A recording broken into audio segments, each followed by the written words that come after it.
안녕하세요. 소명 소장입니다. 네, 오늘도 반갑게 인사드립니다. 요즘에 지금 NSR 8기 수강 모집하고 있는데 상당히 많은 분들이 지원을 해주시고 등록을 해주셔서 감사합니다. 되게 많이 기대됩니다. 이번에 얼마나 더 좋으신 분들이 오실지, 어떤 분들이 오실지 기대하면서 네, 8기 준비하도록 하겠습니다.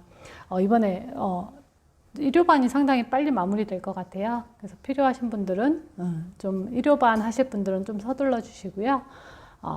자, 이제 공인중개사 시험이 다음 주에 치러지죠. 이번이 몇 회죠? 32회죠. 저는 공인중개사를 14회에 취득했습니다. 20대 초반이었고 그때가 2003년도인가 그랬어요. 상당히 오래됐죠. 그때 정말 처음 법률이라는 거를 아예 모르는 시점에서 공부를 했었고 너무 어려웠고 저는 세상에 이 공부가 제일 어려운 줄 알았고 막 이러면서 공부를 했었는데 저도 뭐 1차는 최종적으로야 뭐 1차가 두 과목 합쳐서 한 개인가 두 개 틀리고서 고득점으로 합격을 했었고 2차는 뭐 겨우 붙는 정도. 2차 같은 경우 전 외우는 게 상당히 어려워서 또 이제 뒤에 말장난하는 부분을 좀 캐치를 못했던 것 같아요. 근데 이제 2차는 뒤에 말장난했었던 걸로 많이 판단이 났었고 1차는 긴 문장을 얼마나 빨리 읽고 빨리 정답을 맞추느냐 여기에 포커스가 있었어요. 지금 시험은 어떤지 모르겠어요. 요즘에는 거의 볼 일이 없었죠. 근데 그 당시에 제가 했을 때는 그게 포인트였어요.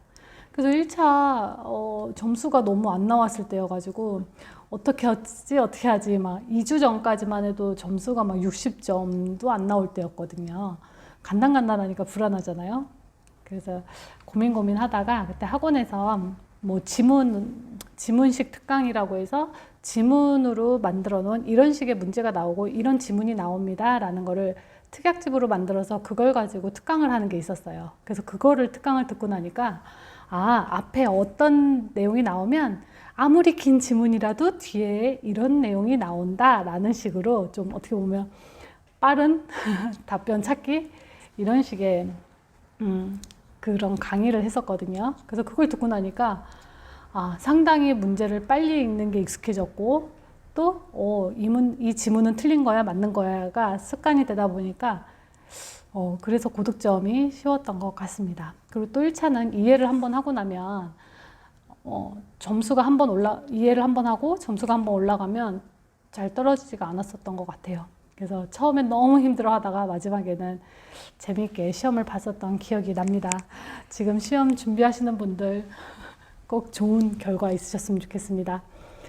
이번에 NSR 8기 수강하신 분 중에도 합격을 거의 확정시 되신 분도 수강을 해주셨는데 꼭 합격하시고 오세요. 저희 수강생 중에 예전에 이제 저랑 지금 같이 하고 계신 저희 팀장님이 저랑 2년 전에 NSR 2기에서 처음 만났어요. 근데 이때 이분이 자격증이 없었어요. 근데 지금도 없어요. 그때 바로 저한테 NSR 듣고 바로 합격하겠다라고 했는데 NSR 듣고 나서 바로 현장으로 나가게 됐고 현장에서 바로바로 돈을 벌고 매일 돈 들어오고 미팅하고 재밌는 거예요. 돈이 막 들어오기 시작하니까. 그러다 보니까 시험에 할애할 시간이 너무 줄어들었던 거죠. 그래서 예상보다 자꾸 이게 늦춰졌고 그래서 작년에 1차 합격하셨고요. 이번에 2차 시험을 봅니다. 근데 그 2차 시험도 지금 계속 미팅이 잡히고 이러다 보니까 원래 목표는 10월 달은 시험 공부만 할게요 였는데 안 되시더라고요. 그래서 심지어는 어제 저녁 9시 반까지도 저랑 타 지역에 가서 미팅을 끝내고 그리고 퇴근을 하실 정도였어요. 그래서 이게 중개업이요. 중개사 자격증이 있고 하면은 이래저래 좀 편한 부분이 많잖아요. 근데 이제 내가 일을 하면서 따야지 하다 보면 솔직히 실무와 현실적인 그 갭과 그 시험을 봐야 되는 그 시간 배분의 차이에서 상당히 많은 고민과 스트레스를 좀 받게 됩니다. 그래서 이왕이면 따고 하시면 더 좋겠죠. 그래서 이번에 보시는 분들은 꼭 많이 합격하셨으면 좋겠습니다. 그래서 저희 팀장님은 아이고 다음 주 시험인데 죄송하게 내일도 또 나오셔야 되고 계속 연달아 출근을 하시네요. 이제 이게 실무를 해서 하고 재밌으니까 계속 계약이 일어나고 이러다 보니까 솔직히 막 이거 계약을 당장 내가 얼마를 벌 계약인데 이걸 집어던지고 또 공부하는데 할애하고 이게 좀 안 되죠. 그렇습니다. 좀 안타까운 일이긴 하지만 네. 자, 그리고 이제 중개업을 공인중개사 자격증을 따고 나면 많은 분들이 이제 현장으로 나오게 되시잖아요. 그럼 합격생들이 가장 궁금한 게 대체 얼마를 벌 수 있어요? 그리고 어떤 사무실에 들어가야 되나요? 어디를 들어가야 많이 배우고 나올 수 있죠? 그리고 어떤 사무실을 들어가야 사건, 사고 안 나고 안전하게 다닐 수 있나요? 저는 이런 질문을 가장 많이 들어봤어요. 그런데 어떤 곳을 들어가야 되느냐에 대해서 질문은 많이 해주시는데 참 정확히 답을 해드릴 수가 없는 게 어느 사무실인지 그 대표자분의 성향을 봐야 되기 때문에 어디가 좋습니다, 또 어떤 곳이 괜찮습니다라고 알 길이 없죠. 어떻게 브리핑을 해드릴 수가 없죠. 왜냐하면 본인이 어떤 성향이고 그 대표가 어떤 성향인지를 알아야 어떤 곳으로 가세요라는 얘기를 할 텐데 참 이 부분이 많이 안타까웠어요. 근데 좀 조심해야 될 한 가지 사례를 제가 한번 말씀드릴게요. 저희 팀장님이 저희 사무실을 오시기 전에 잘 다니던 사무실이 있었어요. 근데 거기를 부득이 그만두고 저희 사무실로 옮겨야 됐던 이유기도 하나였는데 그거에 대해서 제가 좀 설명드릴게요. 이분이 이제 NSR 과정을 듣고 이제 자신감이 너무 넘치셨던 분이에요. 뭐 가정주부로 있다가 내가 이거를 진짜 할 수 있을까요? 제가 저번 영상에도 얘기를 했죠. 할 수 있을까요? 할 수 있을까요? 기가 너무 죽어 있는 상태에서 남편분의 권유로 이렇게 왔었던 분이었거든요. 근데 와서도 컨설팅 하는 동안 그런 좀 자존감에 대한 컨설팅이 많이 이루어졌고 불안했던 게 이제 나중에 끝날 때쯤에는 이제 자신감이 이만큼 올라가신 상태였어요. 그러고 나서 바로 팀장님은 어떤 카테고리에 어떤 지역이 맞을 거예요 라고 이제 얘기를 전달을 해드리고 나니까 그쪽으로 이제 잘 사무실을 구해서 소속은 아니었죠. 거기에 취직을 하셨어요. 근데 취직을 하시고 나서 얼마 안 돼서부터 이제 계약을 쓰고 너무 신나신 거죠. 계약도 썼는데 거기 같이 일하시는 분들이 어머 대체 초보 맞아요 라고 얘기할 정도로 어머 이 실력도 인정받고 되게 단기간에 뭐 5대5로 입사를 했다가 비율도 상당히 높게 인정을 받고 이러다 보니까 너무 재밌었죠.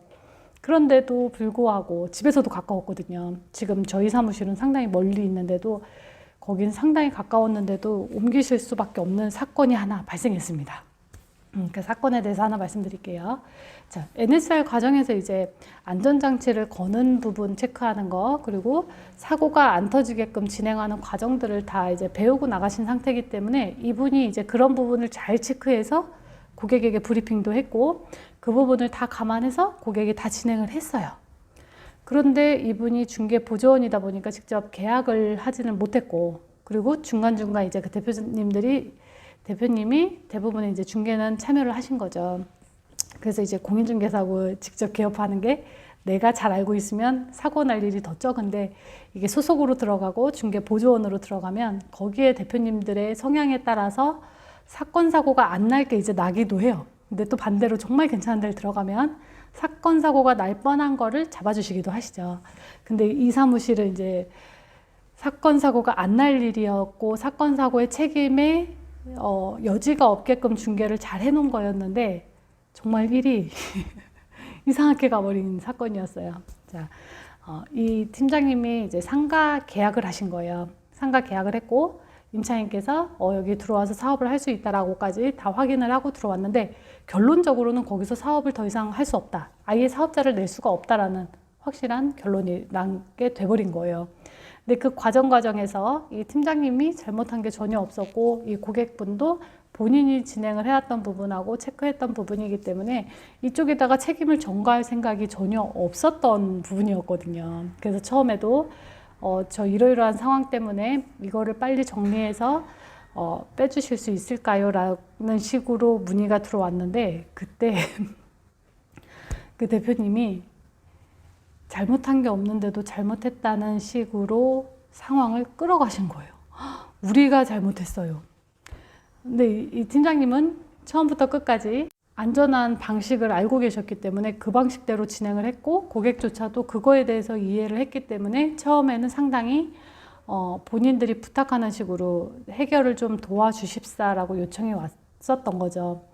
그런데 거기 대표님하고 공동중개했던 대표님이 이거는 우리가 잘못한 거야 라고 인정을 해버리기 시작하면서 갑자기 이거는 당신이 이렇게 중개 다 한 거잖아, 당신이 이렇게 진행한 거잖아, 당신이 잘못했어 라는 식으로 없던 죄를 만들어서 이분에게 모든 손해를 다 배상하라는 식으로 판을 만들어 버리시는 거예요. 그래서 이제 고객조차도 이 사람이 일을 제대로 했던 거를 인정을 해서 처음부터 이제 잘 진행이 됐던 거를 이 중간에서 진행을 했던 그 대표님들, 그리고 계약서를 작성을 직접 대표님들이 하시니까 그 대표님이 그 작성할 때도 그 부분에 대한 거를 누락을 시키면서 작성한 게 시작이 돼서 그걸 가지고 죄까지 바로 인정을 해버리고 그거에 대해서 책임을 우리 팀장님한테 무조건 물어야 된다라는 식으로 몰아가 버리니까 되게 난감한 상황에 처해지신 거죠. 그래서 그러면 그쪽에서 원하는 손해가 얼마나 많은 부분에 대해서 배상을 하라라고 얘기를 하느냐라고 제가 여쭤봤어요. 저한테 이제 SOS가 들어오신 거죠. 그 얘기를 들어보니까 이분이 전 과정에서 잘못한 게 정말 전혀 없었어요. 다 찝을 거 찝었고 모든 과정을 이분이 다 체크를 잘 했는데 정말 시작 자체는 그거를 이제 특이하게 한 줄을 넣었으면 됐을 거를 특이하게 해서 그거를 쓰지를 않았을 뿐더러 나중에 이제 고객이 왔을 때 정말 우리가 잘못했습니다라고 하면서 세상에 우리나라 법률에 없는 무슨 죄를 만들어서 우리가 이런 죄가 있어서 무조건 저 손님한테 다 물어내야 돼 라는 식으로 그 팀장님한테 모든 죄를 전가시키더라는 거예요. 그래서 제가 그 전 과정을 다 보고 안 되겠다. 그래서 이제 그거를 도와드렸던 케이스였어요. 그래서 이러이러한 부분을 주장하고 이렇게 우리가 잘 했고 잘못하지 않았던 부분을 입증을 해라. 이제 이런 과정들을 이제 컨설팅 해드리면서 그분이 그 위기를 모면하고 정말 처음에 그쪽에서 배상하라는 금액이 몇 천만 원이었어요. 3천인가 4천을 팀장님한테 물어내라. 근데 실질적으로 이분이 잘못한 게 있었으면 뭐 협의를 해라라거나 이런 식으로 제가 컨설팅 갔을 텐데 정말 없었고 정말 그런 부분이 없었고 고객분도 그런 손해배상까지 요청하지 않았는데 그 손해배상을 요청하게끔 그 대표님이 어느 정도의 판을 깔아 놓으신 거예요. 자, 이게 중개도 어떻게 보면 참 소송에 들어가서 내가 무엇을 주장하느냐와 되게 일맥상통한 부분이 있는데 이게 딱 그래버린 거죠. 그래서 와 저한테 손해배상 몇천 하라는데 어떡하죠? 이제 이 과정을 좀 도와주세요 하고 왔었던 거라 이제 그거 주장하는 거 컨설팅 해드리고 이런 부분 다 정리해드리고 나니까 실질적으로 이분이 하나도 물어주지 않아도 된다라는 정도까지 이제 얘기가 됐는데 그냥 좋은 게 좋은 거다라고 끝내고 싶다라고 해서 그때 받았던 중개보수료 배분해서 받은 그 부분만 돌려주고 끝내는 걸로 마무리를 지었습니다. 자, 어떠세요? 이게 현장에 가면 중개 사고에 걸릴 수밖에 없는 상당한 다양한 이슈들이 발생을 해요. 그런데 정말 내가 잘못했을 때 손해배상을 한다라는 건 어느 정도 좀 내가 납득이 되겠죠. 그런데 정말 다 잘해놓는데도 불구하고 나중에 상황이 좀 변경되는 걸로 인해서 예상할 수도 없었고 예상치도 못했던 그 부분에 문제가 발생했을 때 손해를 배상해라 라고 했을 때 배상을 할 수가 있을까요? 그리고 또 그것도 고객이 먼저 요청한 게 아니고 그 같이 했던 중개사 대표님께서 없었던 법률을 만들어서 우리가 이런 죄가 있어. 그리고 이거는 네가 진행을 했던 거니까 네가 다 물어내야 돼. 라는 식으로 책임을 만들어 버리니까 와 이분이 그때 중개업이라는 게 이렇게 무섭나요 하고 진짜 그만둘 정도로 멘탈이 한번 흔들렸었던 경험이 있습니다. 그래서 이제 그걸 다 잡아드리고 또 이분 제가 원래는 뭐 강의를 하거나 강의를 했던 수강생분들이나 뭐 직원 채용을 아예 안 하겠다라는 게 목표였는데 그리고 이번에 오픈을 했을 때도 아예 직원을 모시지 않고 일을 하는 게 목표였어요. 처음에도 그렇게 시작을 했고 근데 이분하고는 조금 인연이 좀 길게 가네요. 그래서 그때 그런 식으로 이렇게 정말 잘해놓고서도 큰 사건에 휘말리게 될 수밖에 없는 사건 상황들이 그러니까 지뢰밭처럼 막 퍼져 있는 게 중개업 시장입니다. 그래서 이분이 그때 너무 놀라시고 제발 이쪽으로 다니고 싶다. 근데 나는 지금 제가 이제 수원에 와 있죠. 그분이 서울이면 상당히 괜찮았을 텐데 그 안양에서 여기까지 출퇴근을 지금 하세요. 그 정도로 원래 그 전에 다녔던 데는 15분 거리였는데 여기는 좀 막히면 2시간도 걸리거든요. 그럼에도 불구하고 이쪽으로 출퇴근을 하고 계십니다. 자, 내가 아무리 잘해도 되게 여러 가지 상황에서 어떤 것을 주장하느냐에 따라 결과가 상당히 달라지고 내가 잘한 건지 잘못한 건지에 대한 기준이 없으면 그 상황에 어떤 걸 주장해야 되는지, 무엇을 내가 잘했고 무엇을 못했고 어떤 부분을 어떻게 정리해야 되는지에 대한 기준이 없다 보니까 중개사고라고 손해배상 물어주신 분들의 이제 판례들을 보면 상당히 안타까운 것들이 많아요. 이런 식으로 연결된 사건들이 상당하거든요. 그래서 이분도 그때 그렇게 놀란 경험을 보고서 이제 오신 거였고, 그래서 지금은 누구보다 더 꼼꼼하게 진행도 하시고 잘 하고 계시죠. 자, 이렇게 제가 어디를 들어가야 돼요? 어떤 곳을 들어가야 많이 배울 수 있어요? 어디가 좋은 곳이에요? 라고는 절대 들어가서 겪어보지 않고서는 알기가 쉽지 않죠. 그래서 어디를 들어가면 무조건 다 이만큼 배우고 나오고 어디를 들어가면 위험해, 어디를 들어가면 안전해, 이런 룰은 없습니다. 그래서 가장 좋은 건 내가 판단할 수 있는 능력, 내가 나를 보호할 수 있을 정도의 전문가적인 식견을 빨리 섭렵하는 게 가장 중요하겠죠. 네, 그래서 이제 그분도 지금도 항상 좀 가끔 이제 저희가 회식하거나 대화할 일 있으면 그때 얘기를 한 번씩 꺼내곤 합니다. 그때 정말 초보였고 제가 이런 기준들에 대해서 그때 또 다시 컨트롤 하지 않았으면 와, 제가 그때 얼마를 물어줘야 됐을까요? 그때 너무 무서웠다는 거죠. 본인은 그래도 배워서 인정을 받는 초보라고는 했어도 그쪽 대표님도 그렇고 공동중개했던 대표님도 그렇고 다 내가 잘못한 거라고 하고 다 저한테 책임 전가를 밀고 몇천만 원을 물어내라는 식으로 되게 말을 억양도 되게 강하게 하셨더라고요. 그래서 그때 생각하면 지금도 가슴이 철렁하다 하면서 얘기를 해주시는데, 자, 그래서 이게 내가 하나 잘한다고 모든 게 다 문제 없이 잘 끝나는 게 아니다 보니까 그때그때마다 상황마다 바뀌어지는 상황에 내가 얼만큼 대처하는 능력을 발휘할 수 있느냐, 이게 상당히 중요합니다. 그래서 이번에 자격증 꼭 합격하셔서 중개 실무하실 때 어디를 들어가셔도 배울 수 있고 없고는 어디를 들어가냐가 아니고 내가 배울 자세가 돼 있느냐, 내가 배울 입장에서 중개업을 하느냐, 여기에 더 관건이 있는 것 같고, 또 사건 사고가 나지 않게끔 커버해주는 사무실은 어디냐, 그런 곳은 전혀 없습니다. 다 개인적인 영업을 하는 곳이죠, 중개 사무실이. 그러다 보니까 본인들이 조금 더 분별하고 판단할 수 있는 능력을 키워서 안전한 중개를 하시길 바랍니다. 네, 이번에 꼭 32회 내일 모레 시험 합격률 상당히 높아졌으면 좋겠네요. 좀 있으면 상대평가로 간다고 하는데 한 분이라도 더 많이 취득하시길 바라고요. 지금 NSR 8기 이번에 진행하는 것도 좋은 분들 많이 만나 뵙기를 기대하고 있겠습니다. 네, 그래서 오늘 제 영상은 여기까지 하고 긴 시간 또 봐주셔서 감사합니다. 네, 많이 합격하세요.